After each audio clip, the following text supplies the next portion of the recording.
Welcome to today's Global Conversations. My name is Gilbert Kamieniecki, and I joined Investcorp almost 16 years ago. I'm heading up our private equity technology funds with a strong focus on data and cybersecurity. We have participants on this call today from 14 countries, and I'm not surprised, given the exceptional speaker and the topic that affects us all in our daily lives. It is around international relations and the crossroads of the US, Europe, and Asia. As a very familiar host, Mohammed Alardhi, our executive chairman of Investcorp, will lead the conversation. Our distinguished guest today is Ambassador Ischinger, who is the chairman of the Munich Security Conference, an organization we have partnered with for many years and probably one of the most important think tanks in international relations and security.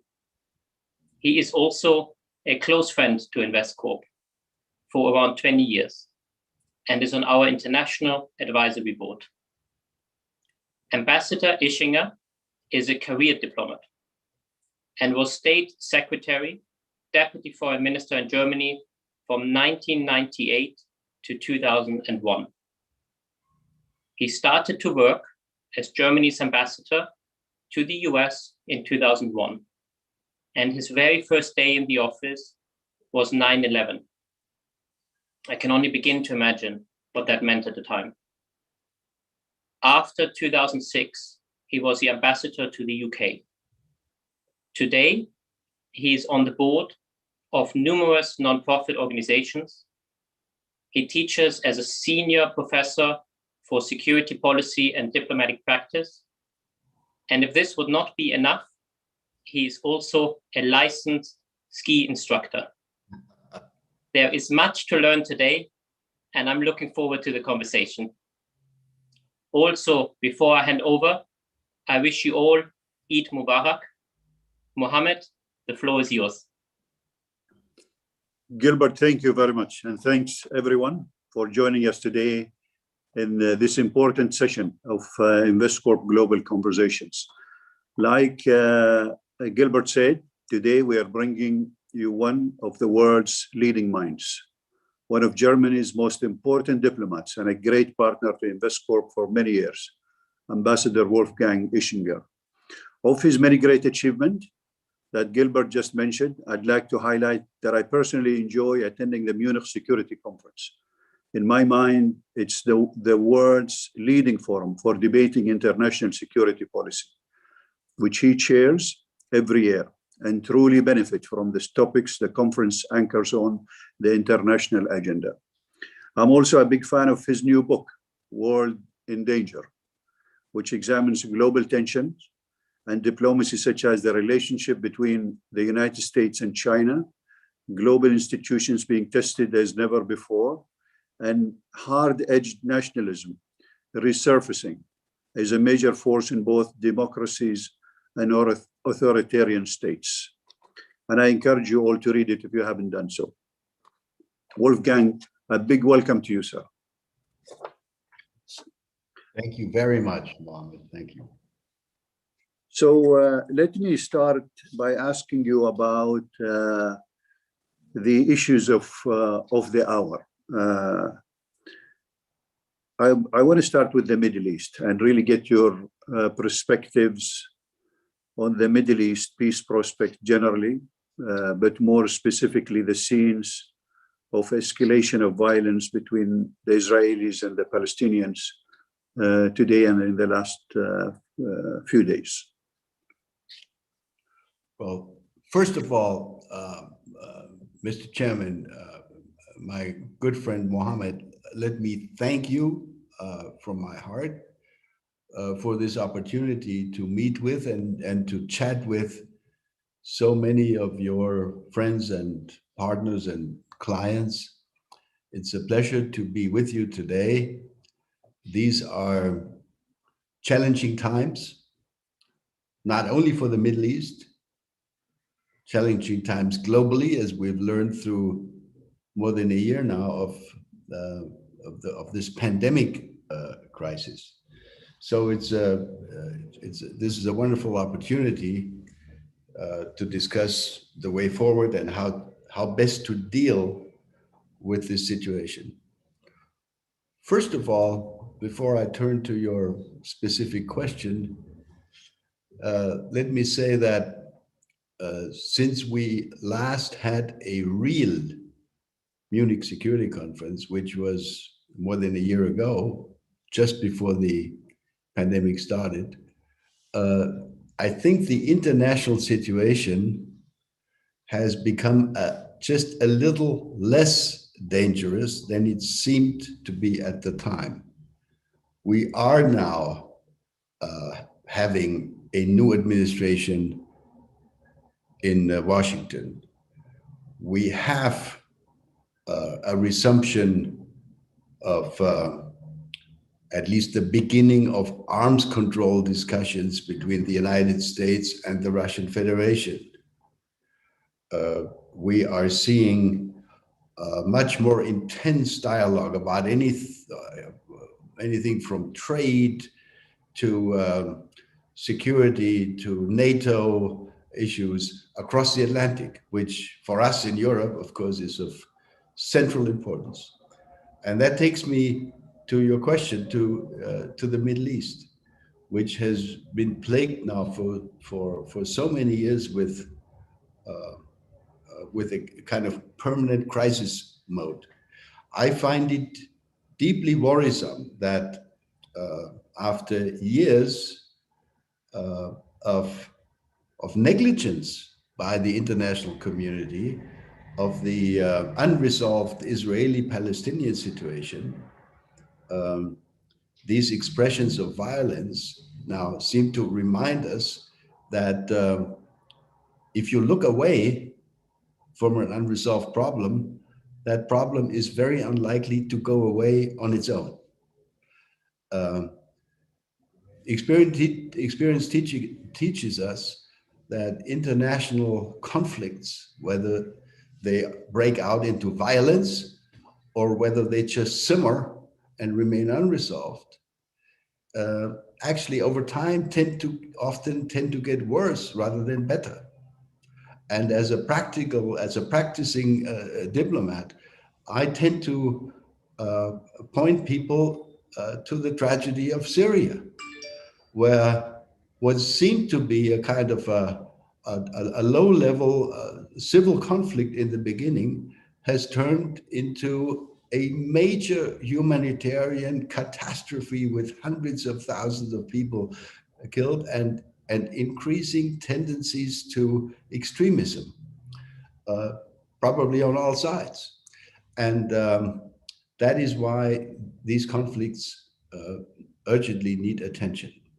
I hope that there will be enough rational thought available on both sides, on the Palestinian, but certainly also on the Israeli side, to sit together and to, if necessary, use the help of the new US administration or the help of others to sit together and to calm things down again.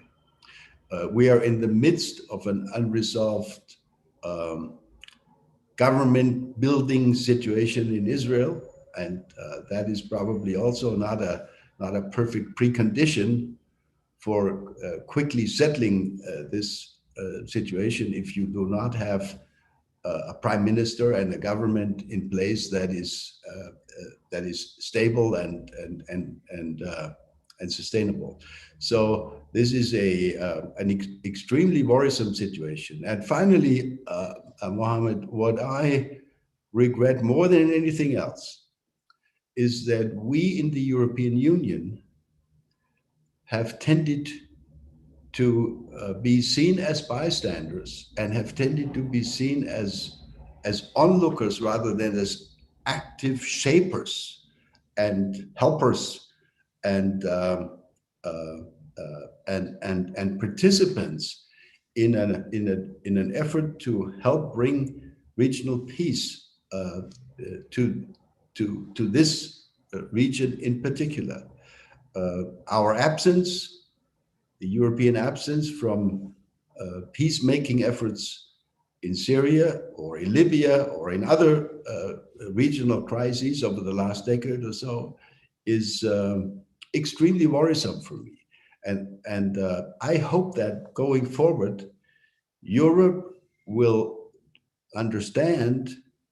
begin to understand that if we don't try and if we don't manage to play a more proactive role in Middle East war and peace issues, the unrest, the extremism, the terrorism, the fallout of these conflicts will tend to come our way. And I hope that is a lesson that Europe is going to learn. We need to engage more.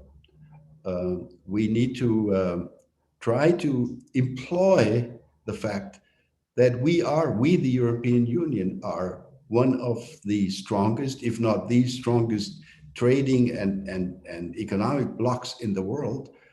There is a lot of power that we could deploy, and I don't necessarily speak of military power, but too often we seem to be too divided, not enough united in how to bring to bear the voice, the rational voice, the peace voice of the European Union. So this is really a wake-up call. I hope that will remind Europeans that we should not stand aside as conflicts like the one that you refer to break out again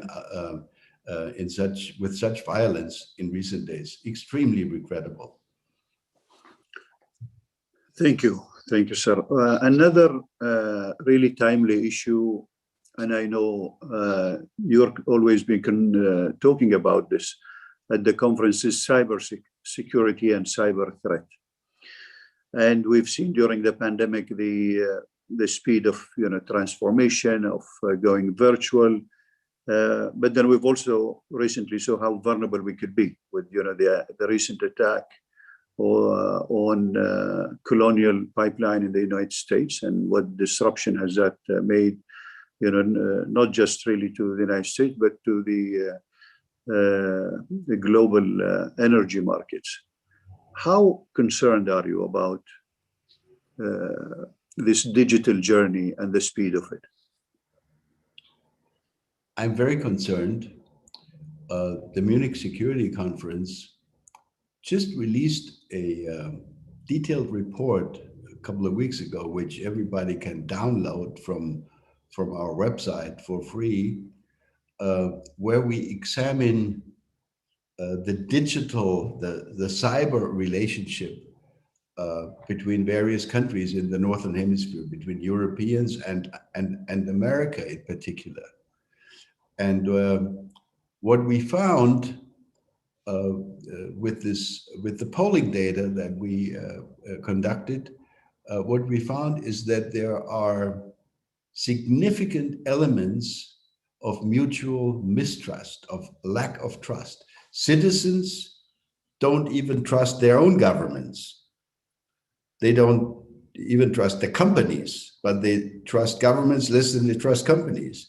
And Europeans trust American companies and the American government even less than they trust their European companies and governments. In other words, the opportunity for Europe and the United States to act together, to try to come up with common ground rules and common responses to the numerous cyber threats and to the future standards of the digital world that is exploding so rapidly all around us. The chances are that we're missing the boat because of not enough trust. Mohammed, again, as a diplomat, I learned early on in my career that trust is the currency of diplomacy. if there is no trust, this is probably also true, between financial institutions, but it is certainly true between governments and international institutions. If there is trust, you can get almost anything done. You can negotiate a meaningful agreement, solve a problem. If there is the kind of absolute mistrust that unfortunately we see all over the place in the digital sphere, it is very, very difficult, if not impossible, to come to agreement. In other words, building trust by creating ground rules is a very, very important endeavor. We started a project together with companies such as Siemens on the German side. Well, Siemens, of course, not only a German company, it's a large international company. So Siemens and a good number of other companies agreed to, under the auspices of the Munich Security Conference, to create something which we call the Charter of Trust, creating rules for these companies to make sure that their clients can rely on the fact that the data that flow to their systems are going to be protected and are not going to be plucked away from them by some illegitimate means. So I think actually that if I leave aside the challenge presented by China in the current geopolitical global situation, the challenges of these very rapid digital developments are probably the single most amazing development, which are probably developing much faster than our governments are capable of finding responses to. Let me give an example. In the military sphere, our governments all over the place, not only in Europe, continue to build military systems, of steel with kinetic energy. I'm thinking of tanks, artillery, et cetera, et cetera.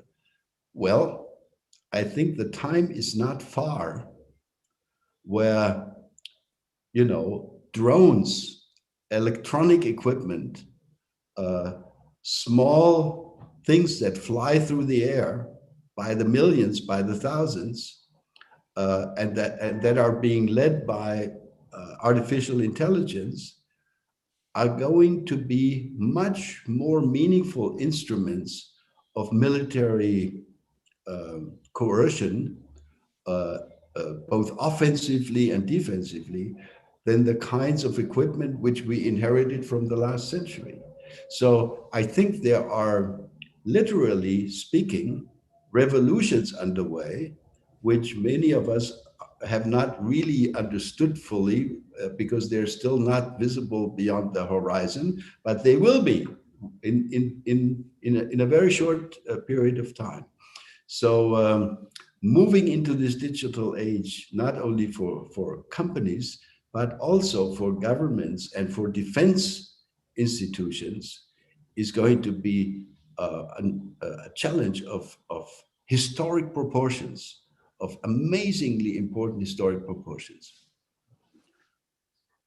So Wolfgang, on that one, two things come to mind, and I think you also mentioned this in your book, is non-state actors versus what states are really capable of doing and not doing. So this is one point I'd like you to shed light on. And then secondly, the way tech is going, are you seeing that it's going to be two camps, China and the US? And if you are in that infrastructure of the future, you're going to be either on the Chinese side or the US side? I mean, we've seen what 5G has done and what 5G is becoming more important as we go to the future. How do you see these things playing for the future? Let me start by responding to the second part of your question. I think this is a real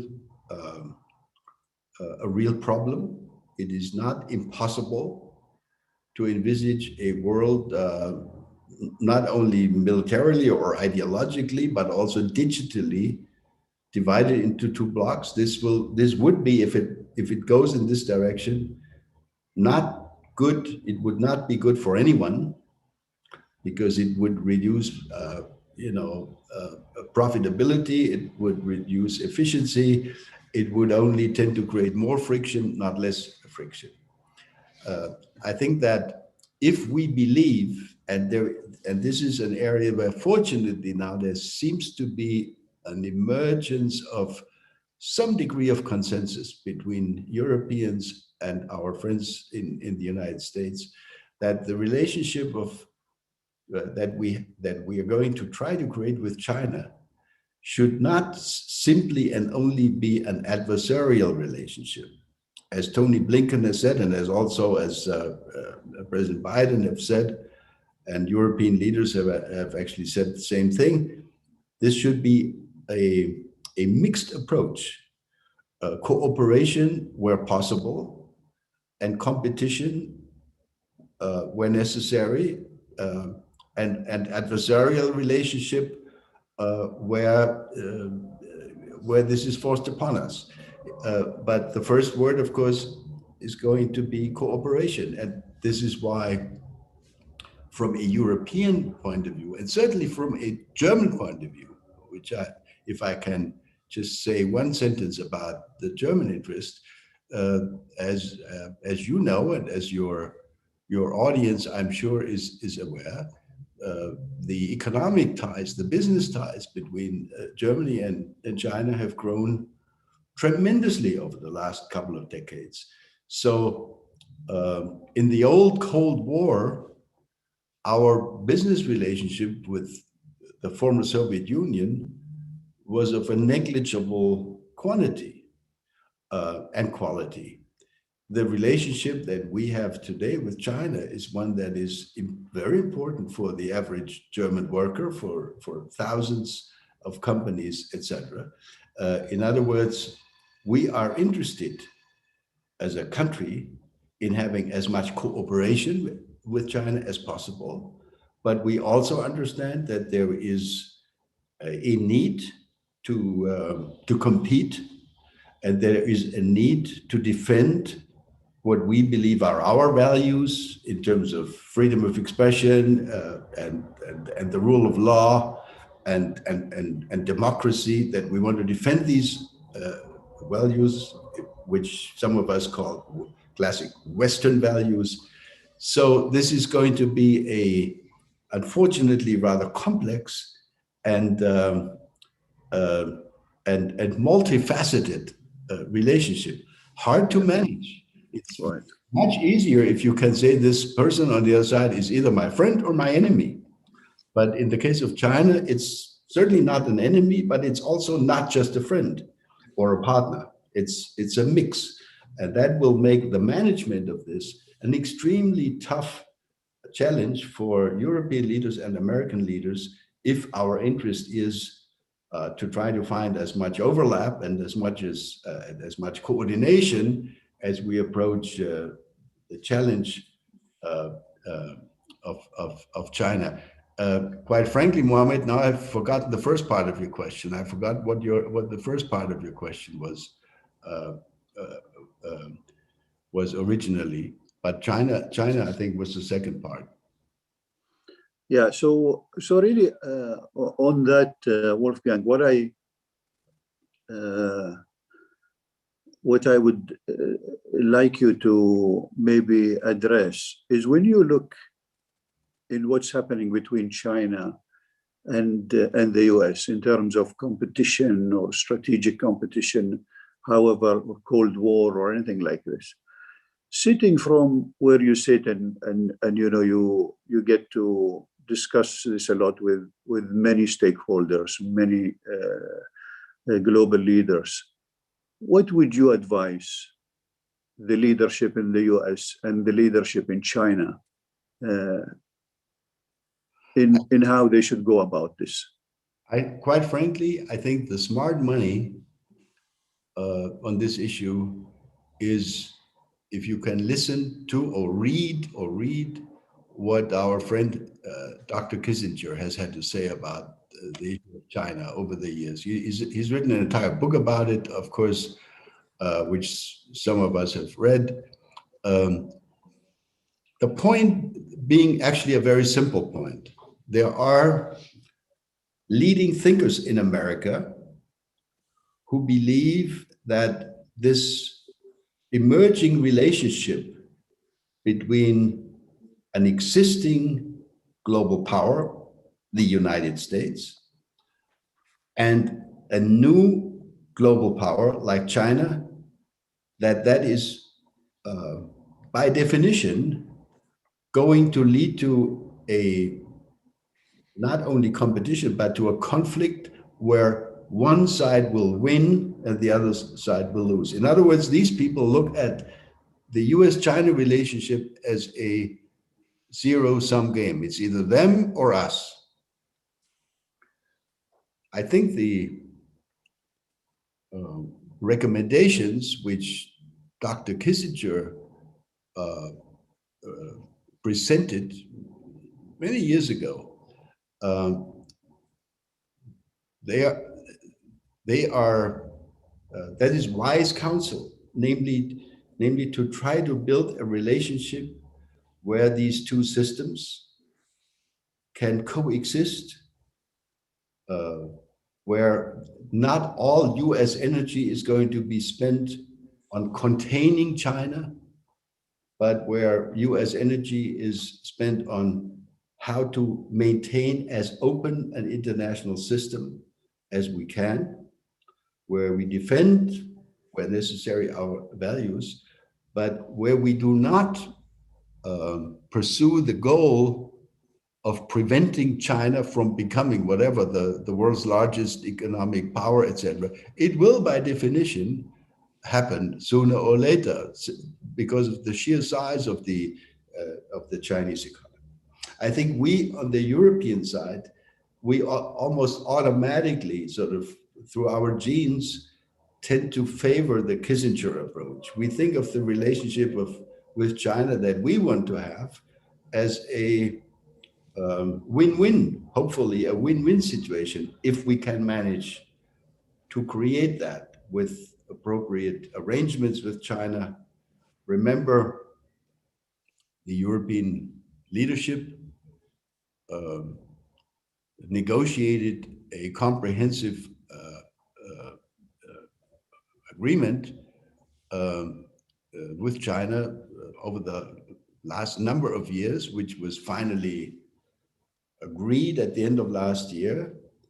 But we now have currently an extremely difficult situation in the European Parliament, where the European Parliament has decided so far not to ratify this agreement because many of the parliamentarians are not happy. They would like to see this agreement go much further in human rights, on certain human rights issues, on certain issues of European access to Chinese technology, etc., etc., etc.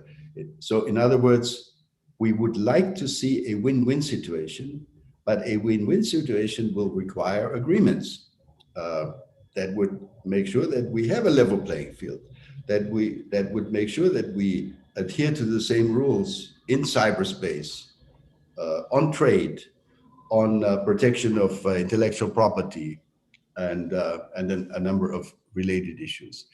So quite frankly, as I said before, Mohammed, this issue, the question of how to deal with China going forward, is going to be, aside from cyber, the single biggest strategic challenge for the transatlantic community. You know, in the 1960s, 70s, and 80s, it was the Soviet Union, but that was simpler because that was an enemy, and it was about nuclear weapons.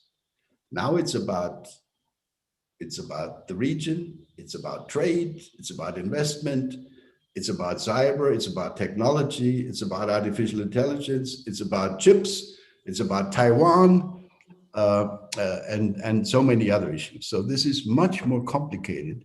And quite frankly, I participated over the course of last year in a senior level European American task force on China.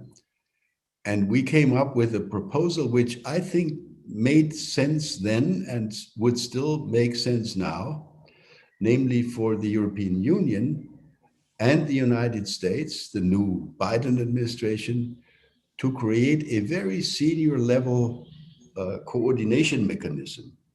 We suggested in this paper, which was published by the German Marshall Fund last year, we proposed the creation of a European-US Commission at the level of the US Vice President, sort of above and beyond Department of Defense, State Department, Commerce, etc. You know, at the very top, at the White House level. And the counterpart on the European side could be, for example, the president of the EU Commission or somebody with that kind of standing. I think the issue is so important that there needs to be an ongoing permanent coordination effort between Europe and the United States on China going forward. Really big issue, and so far not sufficiently cleared up. And it must be not easy, like you said. I mean, obviously, the US is indispensable for the EU, and like you said, also China is not easily dispensable. Absolutely. And that's going to need a lot of balancing act. Huh? Exactly, and of course, we hope that we will not be, we on the European side, we hope that we will not be confronted before too long by an American question. Now, are you with us or are you against us? That needs to be avoided. We want to have a situation where we are with the United States to the extent possible, but where we are not going to be forced into kind of a permanent adversarial relationship with China because of the economic and investment and trading issues that that bind us together. Wolfgang, I'm going to move to the questions from the audience. And the first is about Germany and Angela Merkel. And really, what is your outlook for the future of Germany post Angela Merkel being such a great leader, a very well-respected leader throughout the world? Well, there's the good news and the bad news, as always. The good news, Mohammed, is that when you look, for example, at our neighbor, France will have elections next year. And, you know, I think you learn in the investment world and we learn in the diplomatic world to consider the worst case, the possible worst case. The possible worst case in France would be that Macron loses and Marine Le Pen wins, and all of a sudden we would have a totally different Europe, because she would probably take France away from the kind of support of the European project that we have relied upon for the last 70 years. Now, that kind of choice, and this is the good news, is not something that we face in Germany. I can tell your audience that whatever happens on the 26th of September when we have elections in Germany, the next German chancellor is most likely to propose, essential continuity. The next German government will continue to be pro-European. It will continue to be pro-NATO. It will continue to look for a close transatlantic link. It will In other words, it will be relatively stable. We do not have, if I'm not mistaken, we do not have the risk of this election producing major disruptive effects in terms of the continuity of Germany. So I'm quite confident that there will be a stable government emerging, whether it's going to be a little more to the left or a little more to the right. We'll see about that. But I don't see a major change. Now, of course, there will be one major change. If you have a leader like Angela Merkel, who has now been around for, 1.5 decades, and there will be now a new chancellor, regardless of who that person is going to be. That person, if no miracle happens, of course, will for some time not have the kind of standing in the international community that Angela Merkel has enjoyed for the last many years. So it will be an uphill battle for the next German government to present its own views with the kind of authority that an Angela Merkel could enjoy, speaking with, the White House, speaking with Vladimir Putin. I think Vladimir Putin, people are saying this, and I have no reason to doubt it. Vladimir Putin spoke with Angela Merkel more often, far more often over the last decade or more than with any other European or international leader. So there will be an uphill battle for Germany to reassert itself, to develop some degree of authority, international authority.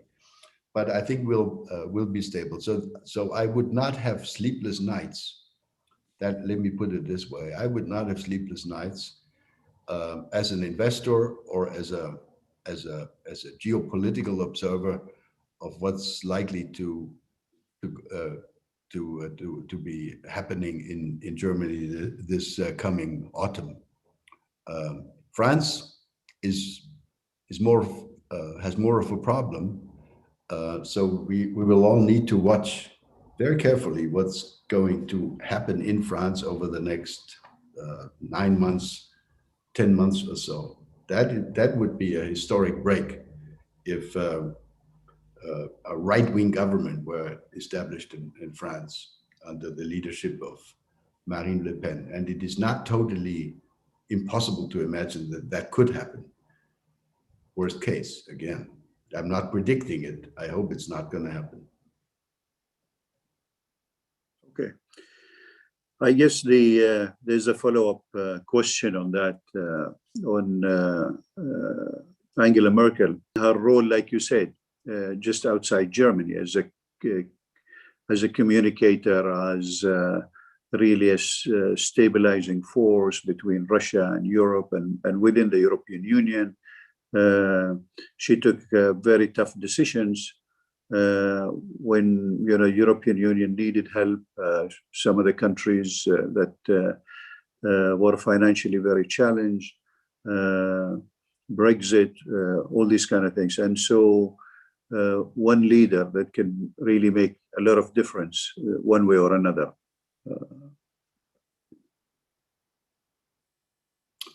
It's true. It's true. One person, one leader can make a significant difference. But let's give the next generation a fair chance. No one knew, quite frankly, in late 2005, when Angela Merkel, came out of nowhere and was sworn in as the German chancellor. No one was able to predict at that time that she would win re-election 4 times and establish this kind of international credibility for herself. So I think there is a good number of people with senior potential, let me put it that way, on all sides of the German political spectrum So I think there will be a next generation that will have the necessary qualities to assert themselves and to play the kind of role commensurate with Germany's economic and to some extent also political weight in the international arena. There's a question, Wolfgang, about Europe and Russia. And what do you see the future of the relationship and the collaboration vis-a-vis, again, the tension that is building maybe between the United States and Russia on one hand? The relationship with Russia, if one wants to understand the European relationship with Russia, if one wants to understand the specific German relationship with Russia, you need to go back a little bit into the history of the 20th century. Remember, during the Cold War, Germany was divided. We had hundreds of thousands of Soviet troops on German territory.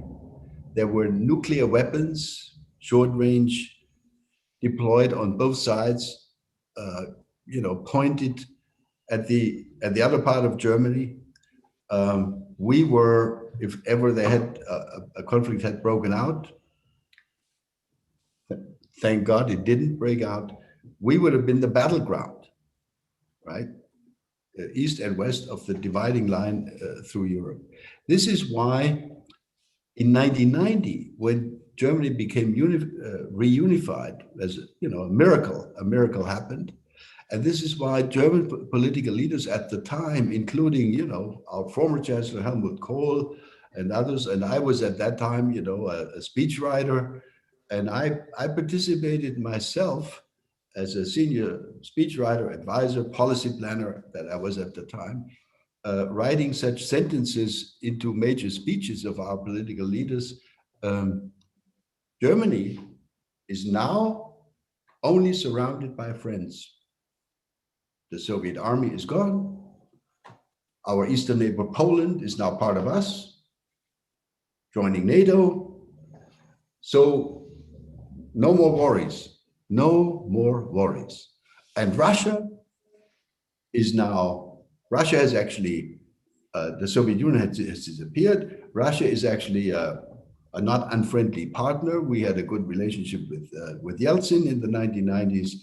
And even when Vladimir Putin started to show up in the early 2000s, the bilateral relationship was fine. Vladimir Putin spoke in the Reichstag in Berlin, and the message that he gave in the year 2000, that is now 21 years ago, the message was, I'm actually going to try to pull Russia westward, to modernize Russia, to learn from Europe and from the West, etc. Now, what happened in the interim, we don't have time to go through the details, but what happened during the 2000 years, etc., was that the Russian leadership concluded that they were not getting a fair share and that the West was not willing to listen to them. I believe this is a wrong conclusion, but this was and continues to be their conclusion. And therefore, our relationship has significantly deteriorated. We think of the current European security landscape as under grave risk, illegal annexation of Crimea, the ongoing conflict in Donbass in eastern Ukraine, unresolved conflict situation in Georgia, in other words, around the Black Sea, conflict, and potential for yet another outbreak of violence. So the situation is not good. I think we, on the European side, on the German side, we need to continue to tell our Russian friends, we are not against Russia. The Russian population they are our neighbors. We want to have a decent relationship with them. What we don't like is a Russian government that allows that citizens are being murdered on the territory of neighboring states. We don't want people to be poisoned in foreign countries. And we don't want the Russian military to occupy in this manner other lands. In other words, as we hold open the option of a more meaningful cooperative relationship, we have to concede that, as they say, Mohammed, it takes two to tango. It takes two to tango. If we say, look, Russia, we want to work with you, it would require for Vladimir Putin to say, I want to work with you too. And here are a couple of conditionalities. Let's talk about them. But at the moment, just to conclude my remark, at the moment, the atmosphere is difficult. It's almost poisoned. There are unresolved issues of major proportions, such as the Nord Stream pipeline that you're aware of. This is a multi-billion-dollar project, which is now under heavy artillery from the anti-Russian groups in the West, the United States, and groups even inside my own country.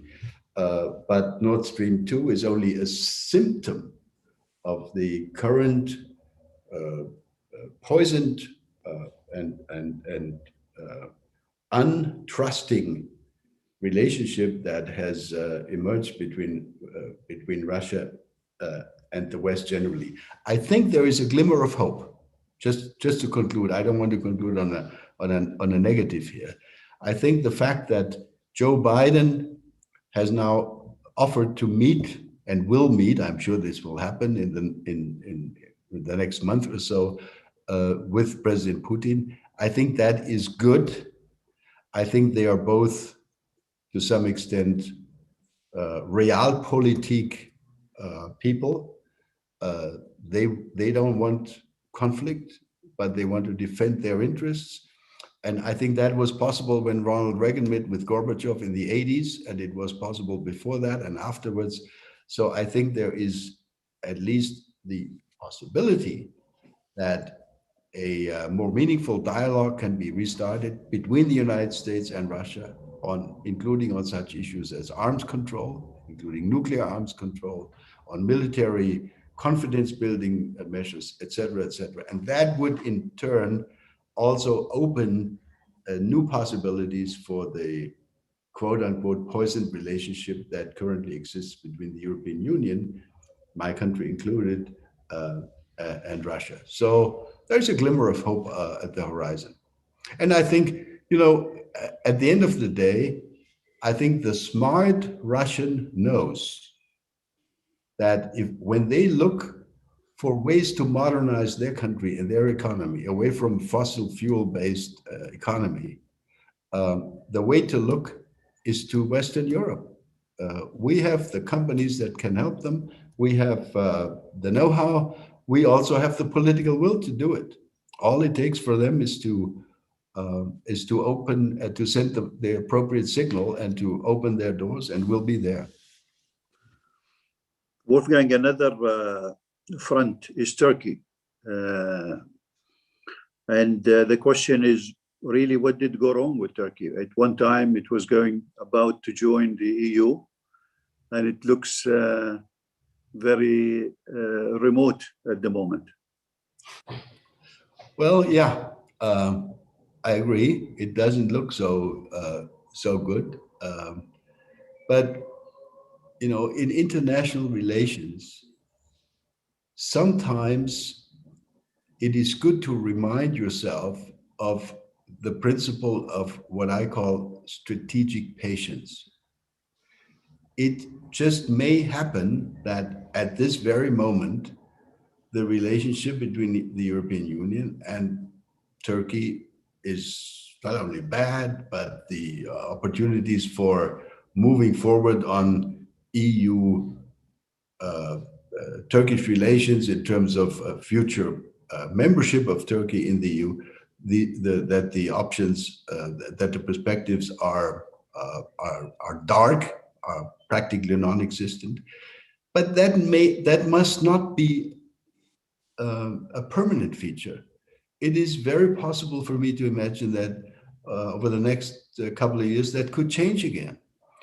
President Erdogan, when I look at the evolving situation, is of course used to winning every election. There is now, according to the polling that I've seen, growing opposition in the country. Where will he need to go if he needs help to bolster up his own economy with inflation rates that you know about much more than I do?